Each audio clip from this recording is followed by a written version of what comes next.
नमस्कार दोस्तों, स्वागत है आप सभी का आपके अपने चैनल आरके मिक्स एंटरटेनमेंट पर। आइए आज हम जानते हैं जीवन की हर कठिनाई पर विजय प्राप्त करने वाली भगवान श्री विष्णु के महापर्व एकादशी के महात्म्य के बारे में। दोस्तों, भाद्रपद मास की शुक्ल पक्ष की एकादशी को डोल 11 या परिवर्तनी एकादशी के नाम से जाना जाता है। इस दिन भगवान विष्णु क्षीर सागर में शेषनाग सैया पर शयन करते हुए करवट बदलते हैं, इसलिए इसे करवटनी एकादशी भी कहा जाता है। इस शुभ दिन में भगवान श्री हरि के पूजन के साथ ही माता लक्ष्मी का पूजन करना भी श्रेष्ठ माना जाता है, क्योंकि देवताओं ने अपने राज्य को फिर से पाने के लिए इस दिन माता महालक्ष्मी का ही पूजन और अर्चन किया था। आइए जानते हैं इस व्रत से जुड़ी पौराणिक कथा के बारे में। एक समय में युधिष्ठिर भगवान श्री कृष्ण से कहने लगे, हे श्री कृष्ण, भाद्रपद में की जाने वाली एकादशी का क्या नाम है? इस एकादशी का क्या महत्व है? आप कृपा करके इस व्रत से जुड़ी सभी जानकारी मुझे बताने का कष्ट करें, जिससे कि मैं भी इस एकादशी का संपूर्ण फल प्राप्त कर सकूं और इसके महात्म्य को समझ सकूं।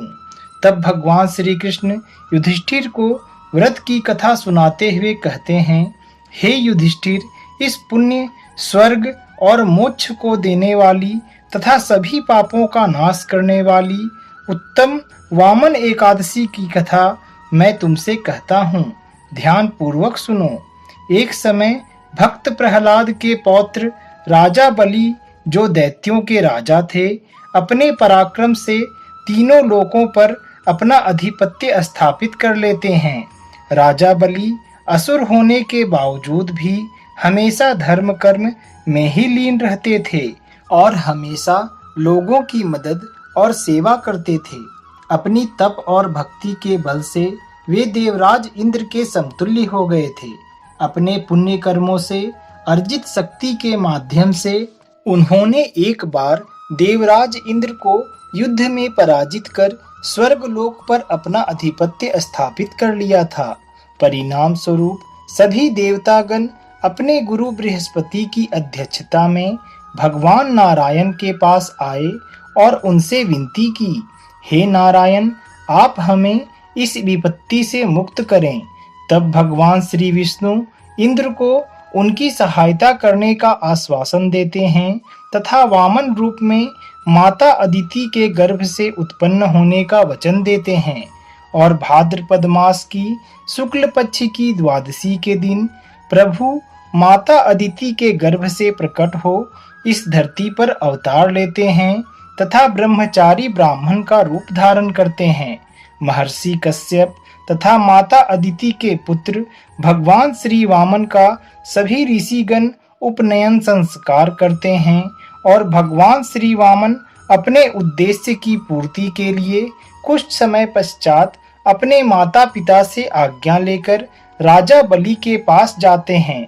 उस समय महाराज बलि नर्मदा नदी के तट पर इंद्रलोक पर अपना अचल राज्य स्थापित करने के लिए 100 अश्वमेघ यज्ञ अपने गुरु शुक्राचार्य द्वारा करवा रहे होते हैं, जिसके पूर्ण हो जाने के पश्चात कोई भी उन्हें स्वर्ग से हिला नहीं सकता।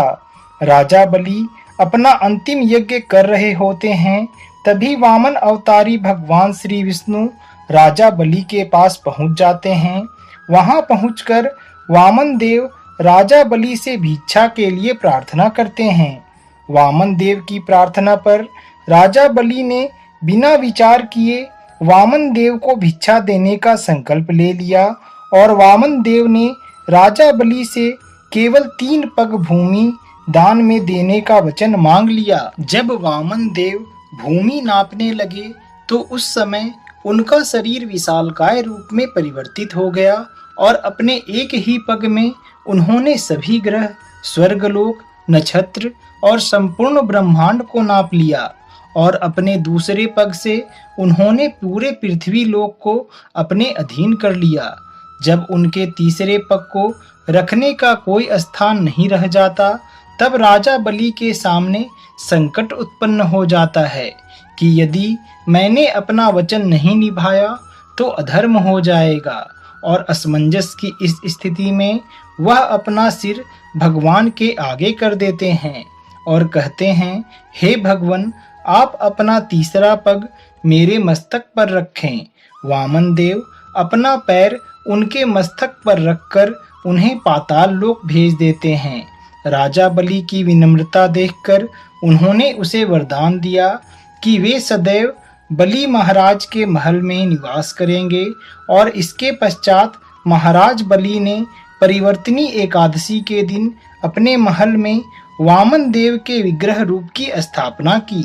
इस कारण इस तिथि को वामन एकादशी के नाम से भी जाना जाता है। आइए दोस्तों, अब जानते हैं कि इस एकादशी की पूजा आप किस प्रकार से कर सकते हैं और इसका पुण्य फल अपने जीवन में प्राप्त कर सकते हैं।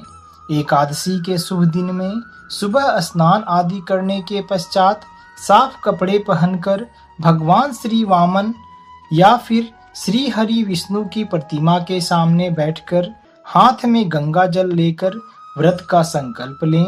इस दिन व्रती हो सके तो यथासंभव उपवास करें या फिर एक समय में फलाहार ग्रहण कर सकते हैं। व्रत का संकल्प करने के पश्चात माता तुलसी की पूजा करें एवं उन्हें जल अर्पित करें। इस दिन व्यक्ति को भगवान वामन देव की पूर्ण विधि विधान से पूजा आराधना करनी चाहिए और उनकी कथा का पठन या श्रवण अवश्य रूप से करना चाहिए। अपनी पूजन सामग्री में फल, तिल और तुलसी को अवश्य रूप से शामिल करें और भगवान को पीले फूल, पीले रंग की मिठाई और पीले रंग के वस्त्र जरूर अर्पित करें। इसके साथ ही द्वादशी तिथि पर पूरे विधि विधान के साथ व्रत का पारण करें। इस एकादशी पर अगर संभव हो तो अपने आसपास के ब्राह्मणों को दही मिश्रित चावल या चांदी का दान करना चाहिए। दोस्तों, वामन एकादशी चातुर्मास के अत्यंत पवित्र समय में आती है, इसलिए इस समयावधि में किया गया दान जप तप अनेकों नेक गुणाधिक फल प्रदान करता है। आइए दोस्तों, अब जानते हैं 2024 में परिवर्तनी एकादशी के शुभ मुहूर्त के बारे में। साल 2024 में परिवर्तनी एकादशी का शुभ समय 14 सितंबर 2024 दिन शनिवार को है। इस दिन एकादशी तिथि 13 सितंबर को रात्रि के 10:40 से आरंभ हो रही है, जो 14 सितंबर को रात्रि के 8:41 पर समाप्त हो जाएगी। द्वादशी के दिन अर्थात 15 सितंबर को व्रत के पारण करने का शुभ समय सुबह के 6:02 से सुबह के 8:35 तक का है। जय श्री विष्णु। आप सभी को एकादशी व्रत की हार्दिक शुभकामनाएं।